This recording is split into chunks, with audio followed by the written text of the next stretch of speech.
جب کشمیری لڑکے اور لڑکیاں ایکسکرشن کے نام پر جا کر ڈانس کریں گے اور ڈانس کرنے کے بعد پھر اس کی ویڈیو ڈالیں گے اور اس کے بعد پھر ڈانس کر کے فخر کے ساتھ کہیں گے ہم ایسے ڈانس کر رہے ہیں، جب یہ حالت ہوگی تیار رہو تم کو فنا ہونے کے لیے۔ جب یہاں کے دفتروں میں یہاں کا مسلمان افسر دین کو کہے گا دین تھا یہ مشیدی منز، اس کو تیار رہنا چاہیے فنا ہونے کے لیے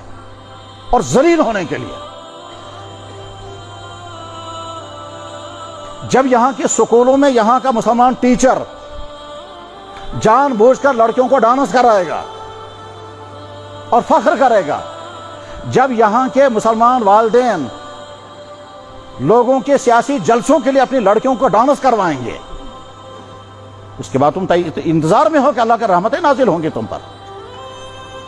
تیار رہو، اللہ کے لعنتیں کب برسیں گی، سوائے اس کے کہ توبہ اگر کرو گے تو بچیں گے۔ خاتم النبیین ہونے کے معنی یہی ہیں کہ میری امت میرے راستے کو چھوڑ کر کہیں اور نہ چلی جائے، اور اس طرح کے خطرات ہیں۔ جب مسلمان گھر سے نکلنے والی بیٹی فخر کے ساتھ ان کے ساتھ چلی گئی اور فخر کے ساتھ وہ گائے وہ پی رہی ہے، ٹھیک، یہ تو علامت ہے نا، دکھا رہے ہیں ان تمام والدینوں کو جن والدینوں نے اپنی بیٹیاں جو ہیں وہ اپنے علاقوں سے باہر بھیجی ہیں، اور وہاں ان بیٹیوں کے ساتھ کیا کیا ہو رہا ہے، وہ بیٹیاں کیا کیا کر رہی ہیں، یہاں کے والدین اس کی پرواہ بھی نہیں کرتے ہیں کہ ہماری بیٹیاں کفر کر رہی ہیں یا ہماری بیٹیاں بدکاریوں میں مبتلا ہیں یا کیا کیا کر رہی ہیں، اس کے پرواہ ہی نہیں یہاں کی۔ اور وہ وہاں سے جب خبریں آتی ہیں اور وہیں ان کے ساتھ یہیں کی بیٹیاں کہتے ہیں جناب یہاں کی کشمیر کے لڑکیاں یہ کر رہی ہیں، اور آتی رہتی ہیں خبریں، ہم سے سوال کرتے رہتے ہیں۔ خاتم النبیین ہونے کے معنی یہ ہیں کہ ہمارے لیے میسیج یہ ہے کہ اپنے دین کو مضبوط پکڑو ورنہ تمہارے ہاتھ سے دین نکل جائے گا۔ تم دائیں بائیں دیکھو گے جناب والا،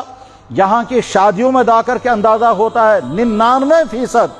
جرائم ہو رہے ہیں، پھر ایک آتا مولانا صاحب وہ پڑھے گا نکاح، بس اتنا ہی دین کا کام باقی بچا ہے، باقی سارا غیر اسلامی۔ ڈانس ہوں گے، رات کو ناچیں گے، اور خواجہ سراؤں کو تم لانس تمن چانا 50 رات اس گیا صاحب وہ بھی کیا کہیں گے، مولوی دیوبند،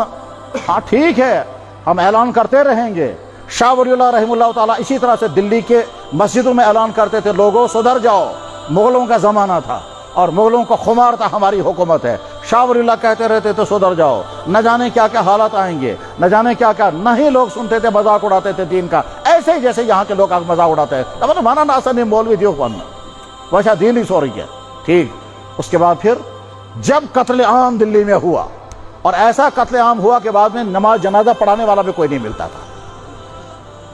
کوئی داڑھی والا بچا ہی نہیں، پھر ایسا قتل عام ہوا تھا پھر دوسری دلی میں۔